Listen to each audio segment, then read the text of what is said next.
Superintendent, good to see you. Good to see everyone. Good to see everyone. Thank you. Well, I feel a lot safer. It's great to see all of you, and you're really making a profound difference here. Always happy to be back riding our subway system. Nothing like it in the world. I want to thank Jan Lieber for leading an organization that has been down and out, and now it's back. And I'm so proud to say that we've achieved so much together over my last 3.5 years to empower the MTA to head on a path that they know is sustainable and delivers the highest quality service to the people we care the most about, and those are our commuters. Let's give a round of applause to Jan Lieber here today. Michael Kempner, our Chief of Security, thank you, Michael, for finding every possible way we can to protect our commuters, our riders, our visitors. Superintendent Stephen James, thank you for responding whenever I need you. You've been asked to do the extraordinary, whether it's helping with gun interdiction on the streets to calming down prison strikes and right here in our subways. So I thank you and all the members of our state police team for the extraordinary work you do every day. Brigadier General Isabel Smith, the Director of Joint Staff and Commander of the National Guard. I want to thank the National Guard for their presence here, making people feel calmer and safer. And I've heard that from moms who literally come up to me and say, I feel a lot better having my child go to the subway when I see more people in uniform, and you help make that happen. So let's hear it for our National Guard and our MTA police, our state police, and to everyone who cares so deeply about the success of this subway system.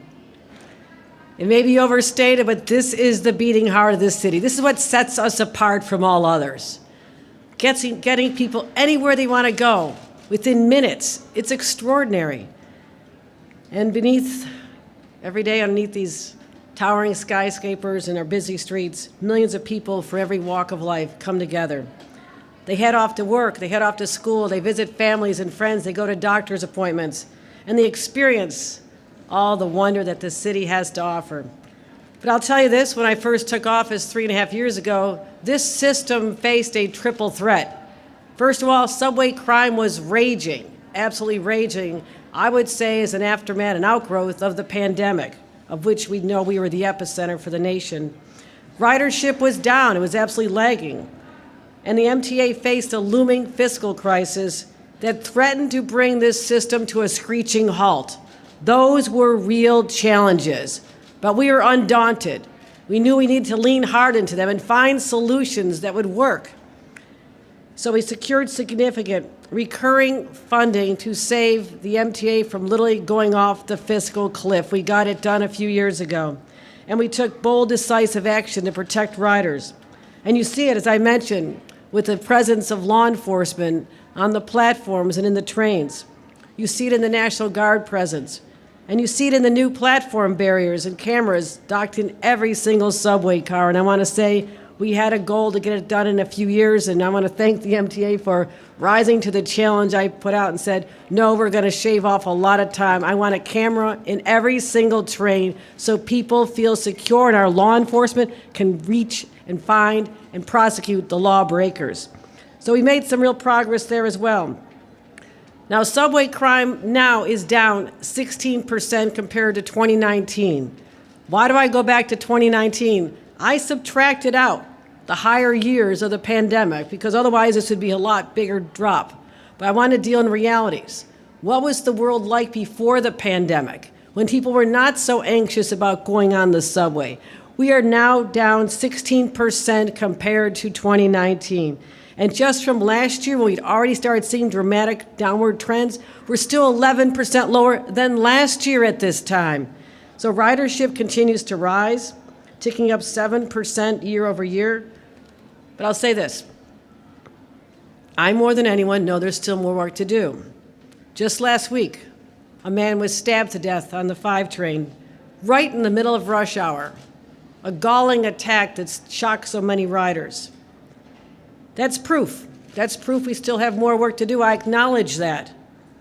And in January, I came here and I outlined a plan to ramp up our efforts.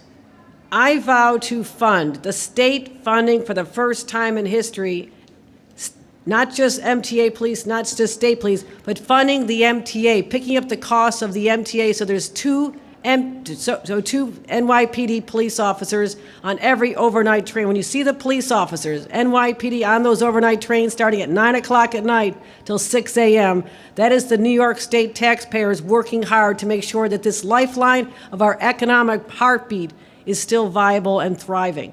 So we did that. We also vowed to make more security upgrades. And I vowed to end the insanity of violent criminals getting off with crimes because of technicalities, whether it happens on the subway or happens on our streets. And I vowed to keep people who have severe mental health problems, who are in our subways, on our streets. I said we vowed to get them off these city streets and subway stations and in our trains and get them into a hospital bed where they can get some help. I thought it was cruel to abandon them. Yes, they have civil rights, of course they do, but some people don't have the mental capacity to make decisions for their own health and well-being. How do we abandon them? That's not what a civilized society does, and we said no more. And I'm proud to say with our new budget securely in place, almost done, we delivered on these promises. And when it comes to public safety, I refuse to back down, absolutely refuse to back down. So let me break down what we accomplished.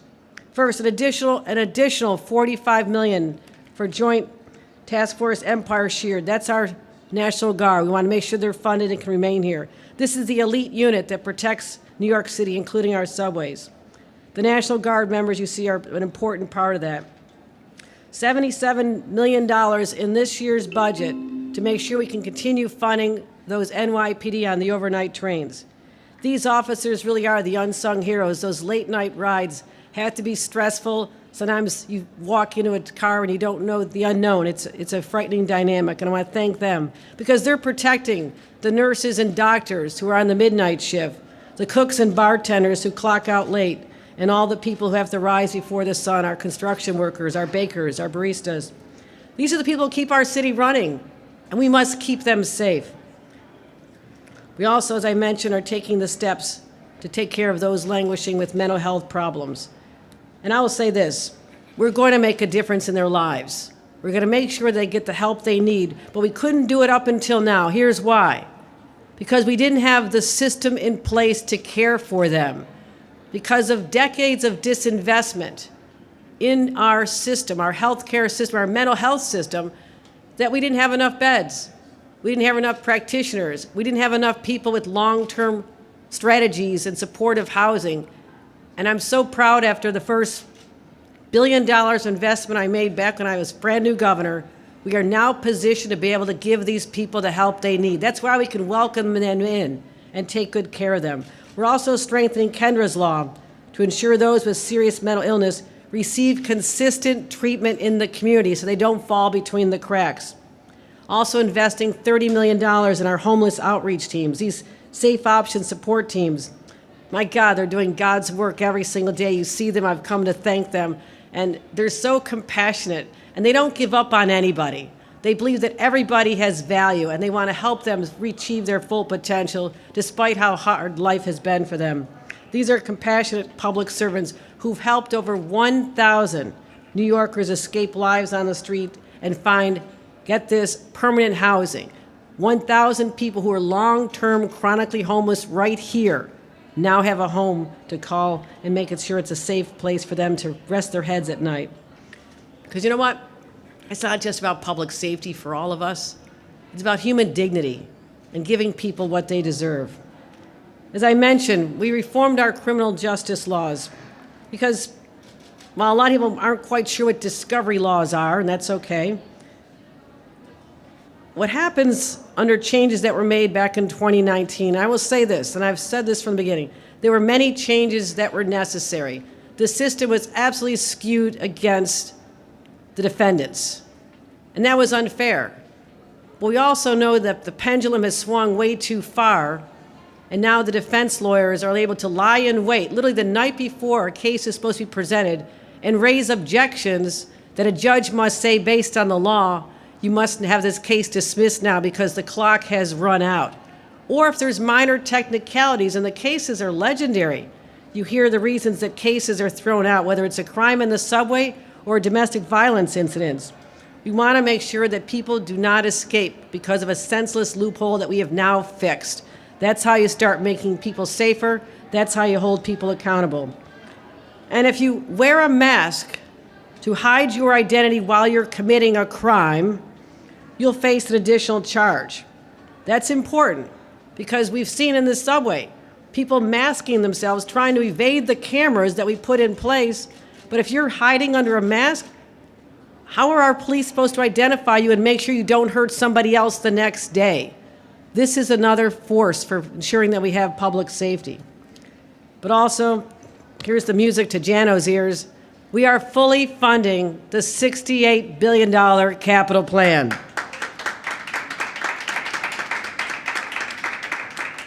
And I want to thank the leaders in the legislature for working hard with me. It's been an interesting, always interesting process.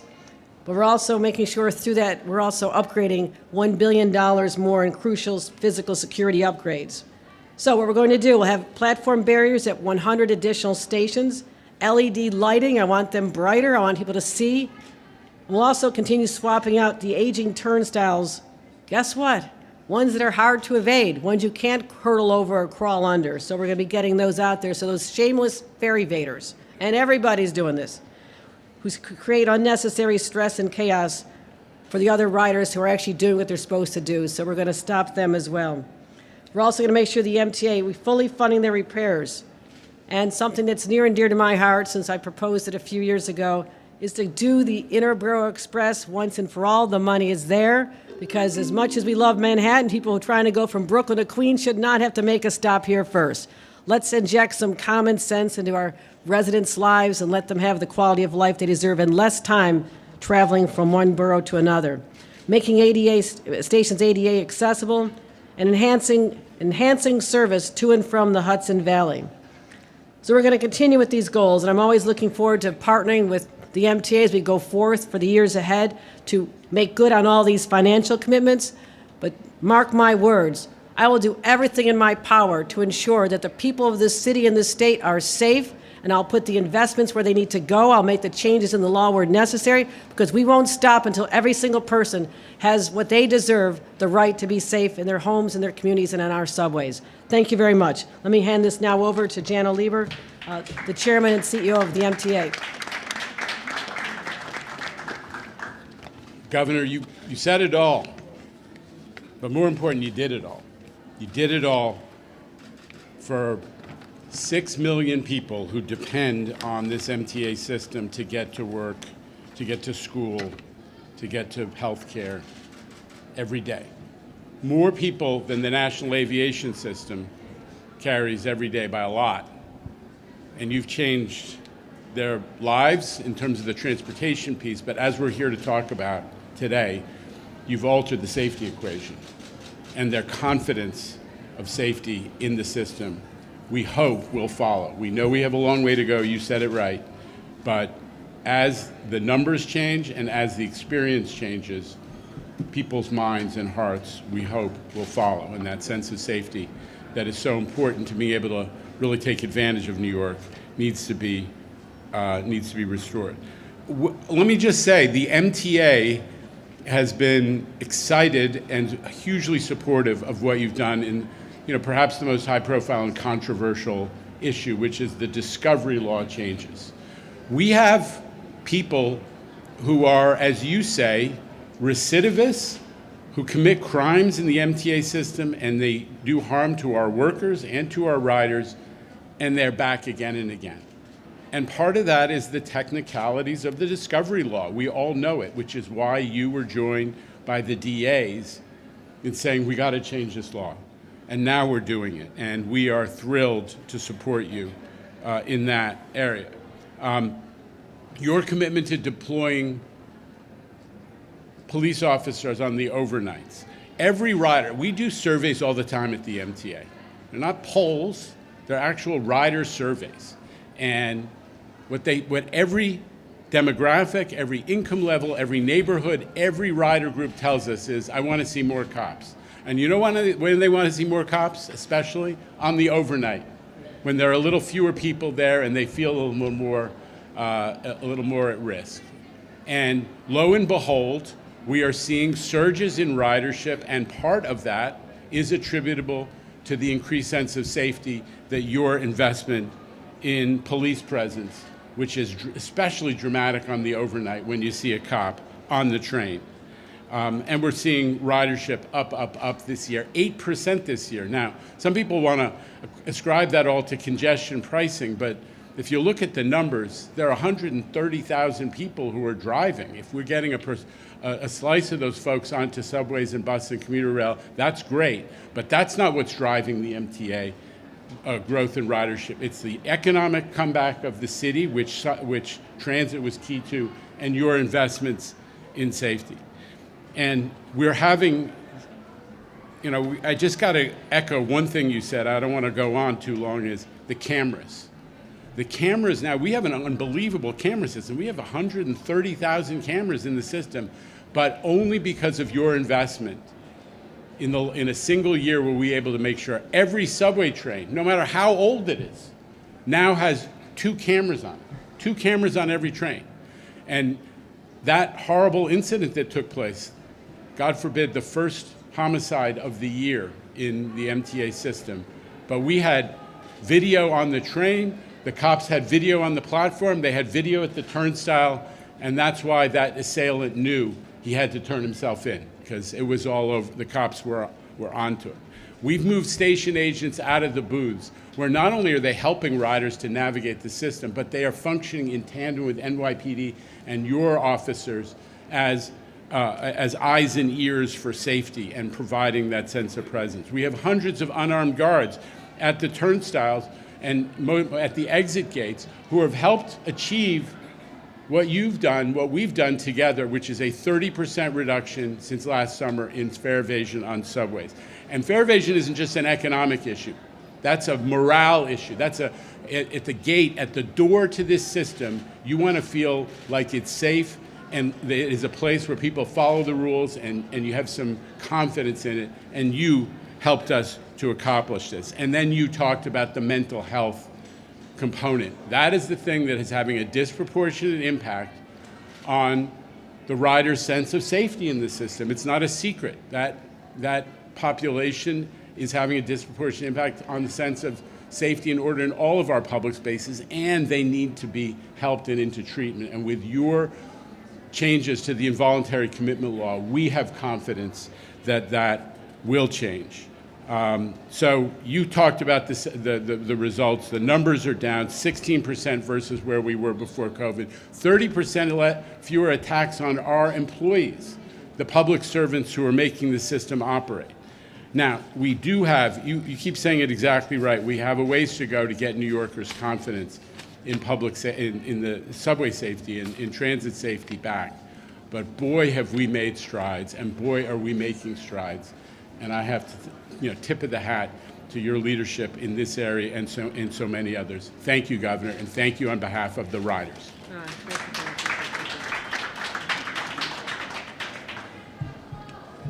Who's calling the questions? Kemper's here. Okay.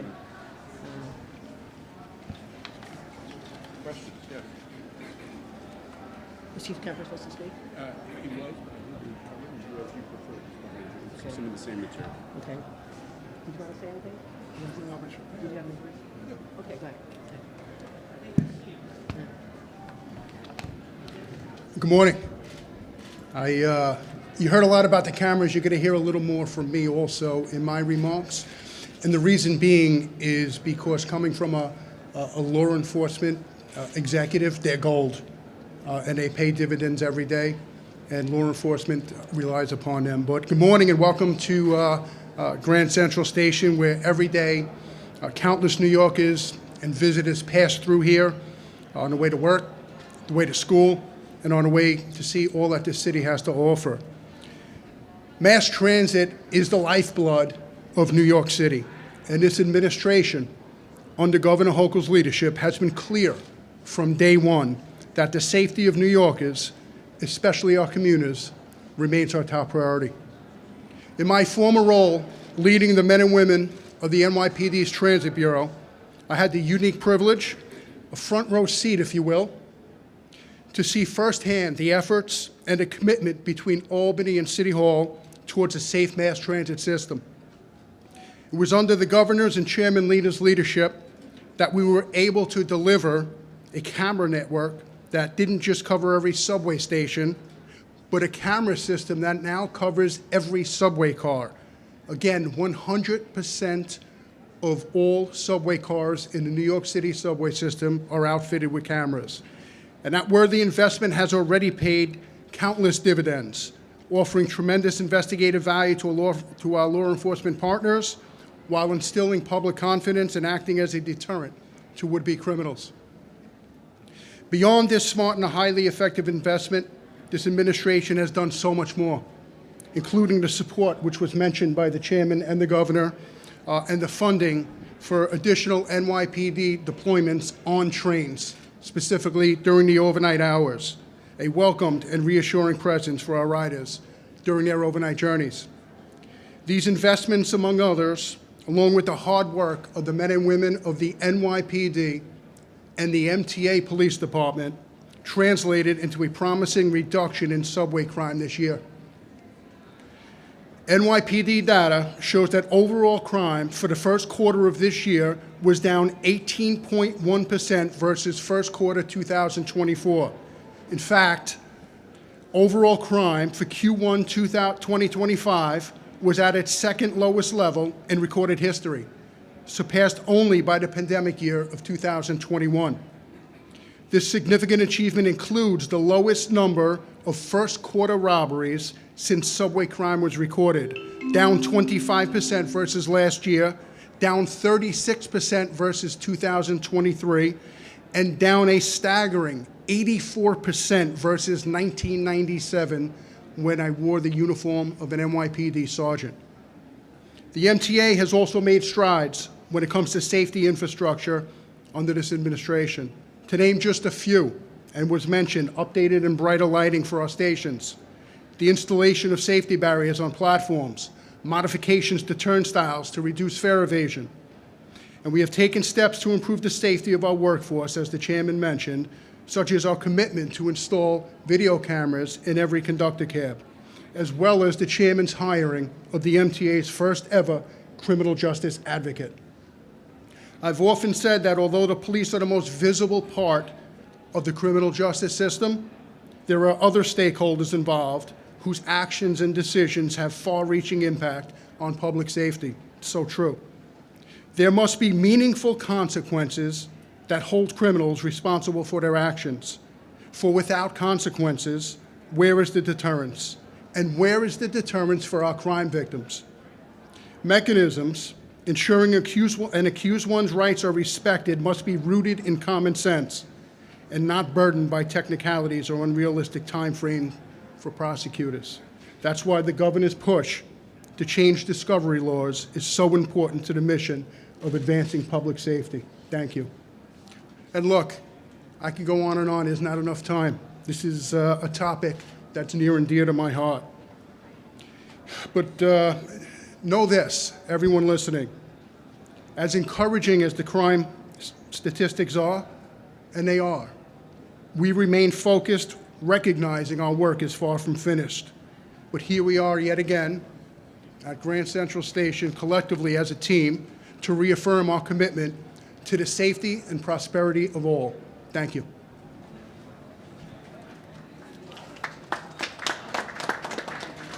All right, questions. We're tight on time here. We're going to have one for those we can get to. Let's go to Marcia Kramer, CBS 2. Marcia. This is a question for both the governor and Jano. It has to do with congestion pricing. As you know, the Federal Transportation Secretary has said that if the cameras aren't turned off by May 21st, he's going to cut funds to transportation for New York and for the MTA. What plans are you making about the contingency if he actually follows through with his threats? Let me address this in a couple of ways, and I'll let Jano wrap up. I don't know why, with all the responsibilities that the Secretary of Transportation has, including preventing plane and helicopter crashes, that's under his jurisdiction, that they're so focused on a locality's decision, a city and a state that want to control their own traffic. I mean, they talk about states' rights. This is our right to make decisions on how we want to manage the flow of traffic, but also execute on our priorities, which is reduce congestion in a city that is critically important to the economic health, not just of New York, but the nation. And it's working. So as more time goes on, we are able to show them more data that counters their initial perceptions that this is a place of lawlessness, that crime is out of control, that the cost is stifling development and hurting everybody. Their perception is wrong, so we're going to continue trying our very best to open their eyes to the reality that congestion pricing is working. Traffic is down, congestion is down, and revenues are up. And the cameras are staying on. I've said it month after month after month, and I'll say it till I'm blue in the face. Come sit with us, look at the data, see how impactful this has been, probably beyond anyone's wildest expectations. I was walking the streets of New York again yesterday, and another woman came up to me and she says, I thought I was going to hate congestion pricing, but I actually like it now. I think that's the view of a lot of people, even people coming in from New Jersey who had a lot of hair on fire moments over this and making us spend money in court that we all won rather handily. And now they're telling me my ride is 15 minutes shorter, it's 20 minutes shorter, it's 30 minutes shorter. More people are coming in from the suburbs to go to Broadway and the restaurants because it's not such a hassle. The cab drivers and the Uber drivers who are deathly afraid of this said, wait a minute, I'm actually making more money because the lack of traffic means that I can get around faster and get more fares. So what I'm going to do, and be as patient as I can, is to continue to show the data, explain to them why this is working, and why they should really focus on other priorities that I would think that the United States Secretary of Transportation ought to be worrying about. Yeah. And Governor said it all. All I would add is, Marcia, we're confident that as a legal matter, they can't use coercive measures to resolve something that's in front of the courts. So let's let it be resolved by the courts. We're confident we're going to continue to win. As I say, we've won in every court east of the Mississippi, and let's let it be resolved that way rather than them trying to coerce something with threats about money and otherwise. They can't do that, and we're sure that the courts will back us up on that. All right, no, we got to move on. Next question is Stephanos Chen down there. We're going to win in court. We're going to win in court. The New York Times. Hi, Governor Hochul and Jano. Thank you for this.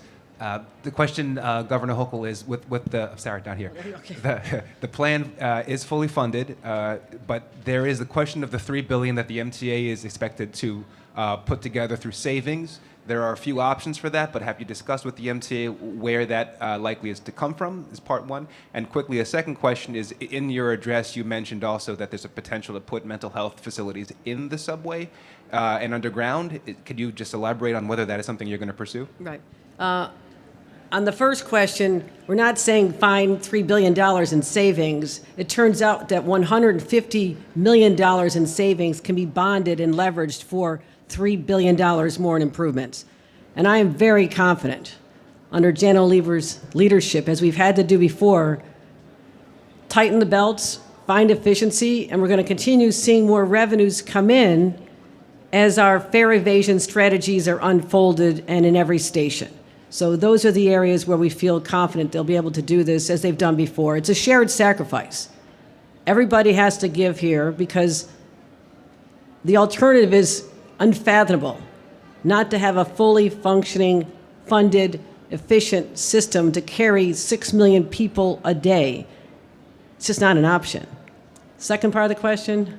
The question of whether or not you support putting mental health facilities in. No, these were just little welcome centers, as we have people who have been here for many, many years, in order to persuade them to leave. And these are not the ones that would be covered under our new law. Our new law is different. It covers people who already covered people who are in risk of doing harm to themselves or others. Automatically, they can be taken to a hospital and evaluated.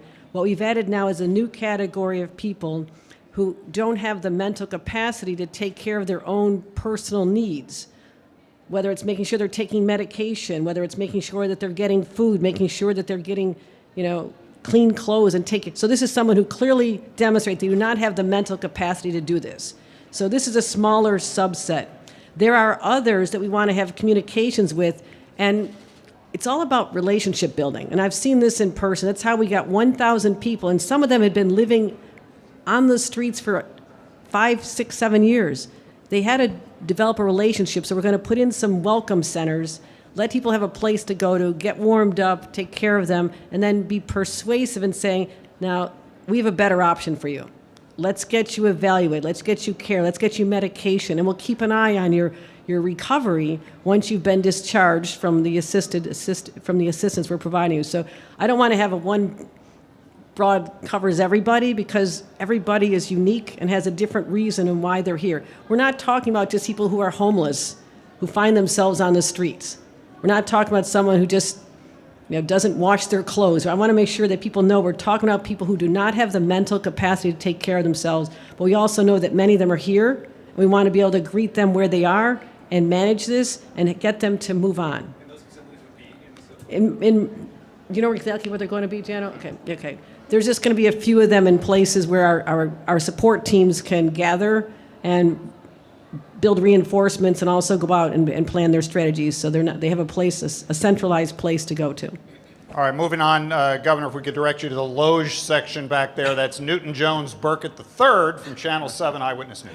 Tim, thank you. To Chief Kemper and to the Governor, if you would weigh in on this also. As I recall, felony assaults have remained stubbornly high. I'm wondering where you are with respect to felony assaults.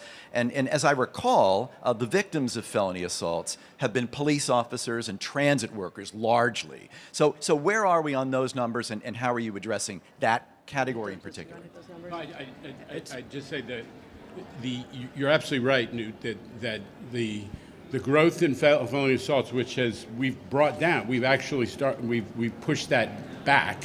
It was growing at a much faster rate. A lot of it is attributable, we just got to be honest, we're doing more enforcement. The NYPD is doing more enforcement, and there are more interactions that result in somebody who got stopped for fare evasion, for example, whacking a cop or even worse. That is a big driver of what we're doing, and we want to protect our transit workers, and the assaults on transit workers are down 30%. So we are pushing back hard against those two stubbornly high numbers, and I think we're making progress. But with the governor's discovery changes, this is a category of crime that is especially relevant in that discovery change, because if somebody attacks a police officer, it's supposed to be a felony, but frequently it's being knocked down or even let go because of this problem of the technicalities that Governor's Discovery Initiative addresses. So we believe that the people who commit those types of crimes are going to see more consequences as a result of the law. That's what we're shooting for. All right, let's move on. I just want to say on that, we don't want anyone to harm our police officers, our law enforcement. They put themselves at risk every single day. And also our transit workers, conductors who've been assaulted. We know the stories. Last year, I worked hard to get the law changed so there's enhanced penalties for someone who assaults an individual who works for the MTA, these people who are in exposed positions. So we'll see more cases brought on that. But Jano's absolutely right that it's the volume of police officers, so the number of police officers there's going to be higher risk. But if you subtract that increase in that number out, that says the overall number related to commuters is lower. And we need to be honest in our characterization of the statistics. Yeah, we'll get you the number, Newt. I think it's about 30% of the assaults are against police officers. We'll get you the number. Bernadette Hogan is here in New York City from New York One. I sure am. Governor, with the mask penalties, do you think that the MTA should start recording and releasing those statistics to see, how bad that problem is in the system? And also, do you agree that New York should legalize assisted suicide, as the Assembly passed that bill a couple days ago? Bernadette, I'm going to give you an answer you've been hearing from me for 3.5 years. The legislature acts. They pass it in both bodies. I have until the end of December to assess it, evaluate all their decisions. And as customary, they drop about 800 to 1,000 bills on my desk in June every year. I take the time necessary to evaluate, and as you know, I never talk about what I'm going to do until I do it. I need the time to process. I spend a lot more time on bills over that 6-month period because it's important, because when I put my signature on a bill or a veto pen is brought out, it has bigger consequences. So I'm aware of that weight, and that's why I'm not prepared to give an answer at this time, but all will tell. What was the other half? On the mask wearing, do you think that the MTA should start recording this? Recording what? For people that commit a crime or are menacing, and anybody that would fall under this new blanket, if you're wearing a mask and you're menacing, right? That's not a stat, I don't believe, that's recorded or provided. Oh, you're talking about calculating? So you'll see the underlying crime has to be committed, and these are people that are, this is an enhancement to an underlying crime. So those crime statistics will be calculated, and then we'll see the results of whether or not there's an enhancement brought by the DAs. The DAs would make the determination on whether or not it fits the law. So we're not going to see that figure. You're not going to say, hey, this is how bad it's been in the system. Jano, do you want to add that statistic to your numbers? I think we'll certainly make available. It's part of it will be part of a charge that the DAs will determine based on evidence that somebody wore a mask, rather than, it's not a separate act. It's part of the felony crime or the misdemeanor crime. Okay, and I just want to be clear, this is for a person wearing a mask, covering or otherwise obscures their face completely or partially for no legitimate purpose with the intent to prevent their identification or apprehension in the arrest of such a crime. So we can talk about how we want to characterize that going forward. All right, next up, right next door, Rye Rivard is from Politico. Rye? Governor, you talked about the population you're focused on with involuntary commitment, but could you talk a little bit more in detail about how that will work?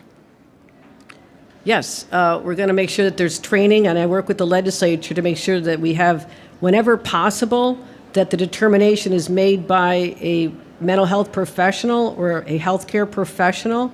Now, in the city of New York, that is often customary because when you think about an incident, the NYPD will more likely than not be calling an ambulance, EMT, to come, and they will be able to help make that assessment.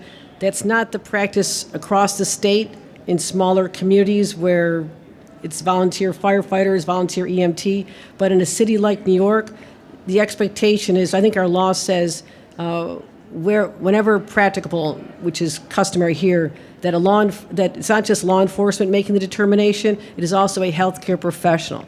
Then that person will be transported to a hospital, and you need not one but two healthcare professionals to make the determination that this person would benefit from time in the hospital to get the diagnosis and the treatment plan, and that's what we're hoping for. But there's a lot of give and take with the legislature to make sure that there are no abuses of people's rights. We're very sensitive to that. But also, I think we have a right to take care of people and an obligation to take care of people. That is our responsibility. And the other people who are also sometimes victims of assaults by someone who's in the throes of a mental health episode, who can't control their behavior, they shouldn't be victimized either. So I think this is a strategy that's going to result in healthier New Yorkers, more people getting the care they need from a compassionate system, but ultimately making our streets and subways safer as well. All right, we got time for a couple more. Juliet Papa there, 10-10 wins on 92.3. Juliet. Thank you. Very good. Thank you. So just to follow up on that, these welcome centers, are they including beds? No. No. Okay. This So is that just for like a 24-hour It's an intake, it's a conversation you can have with someone and talk to them about services that are available to them and how to get them the help they need. Just to take them out of the mainstream so you don't have to have this conversation with thousands of commuters around, Right. dial down the stress of it for everybody and have it in a place where you can have more positive outcomes. And also, will you be adding more mental health teams to the system? Yes, we are. Yes, we are. That's part of the strategy. We're working on the numbers right now. Okay. All right, let's go to Evan Simko Bednarski right there in the center from the New York Yeah, we've already Daily quadrupled the News. number of teams, which is how we got from. Now it's tracking the numbers like a hawk. First time we announced this, a couple of hundred people. We got 500 people. We hit 1,000 people that were long-term homeless in our subways. They're in a far better place right now, and I feel good about that. Good morning, Governor. Morning. And, happy May Day. Quick Yes, it question is. for you. The Chief Kemper has said, and he said today, and has said before, that crime on the subway, major crimes on the subway, are, depending on how you count the pandemic, potentially at the lowest level in about 15 years. Meanwhile, you have a regime in Washington that seems to be cherry-picking stats, specifically felony assaults and others, and creating the sense that there is a perception that the subway is a wild place. You yourself have mentioned before that this is as much about perception as it is about the stats. All due respect to the Guard, how does putting soldiers who don't have police powers downplay the idea that this is a wild place? Oh, I don't think that's the perception. I think it shows that we're taking people's safety very seriously. That I will leave no stone unturned. Every power that I have vested in me as the governor of New York, and that includes the ability to deploy the National Guard for a presence that I think has been calming. I think it's driving people's views, and you do all these customer surveys. People are feeling better than they had been before. And so to everyone who, and there were plenty who criticized putting the National Guard in, but also, our enhancement of having police officers on every train. I think other than the law-breaking part of our population, they feel good about that. And that's from people, anecdotally. I don't like to say anecdotes because the press always says, let's go find that one person. I can't find that lady from the street yesterday, but I did get phone calls from people immediately afterward. People saying, I feel a lot better about my mom using the subway. It's a psychological change in how people feel when they see someone in a uniform.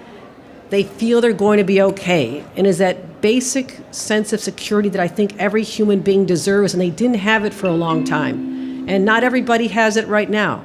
But I'm going to keep pursuing that objective. All right, we're going to Andrew Siff from WNBC with the great Justin Laub behind the camera today. Andrew. Quick point and then the question. The quick point is this funding only goes through June. Is that correct? Do you have the $77 million is this year's budget, so it goes through June 30th? Is that correct? We use money from last year's budget to cover the first half of the year. We'll continue to find the money. We had $77 million last year I had to take out of extraordinary unbudgeted. I said this time we're going to put it in the budget, but I think it's working. When I put money in for a program and I say it's working, I'll put it in. If I put money in a program and it's not working, I'm not wasting taxpayer dollars. Got it. So I wanted to share with you a message I got from a rider. This is someone who took the 6, transferred to the F.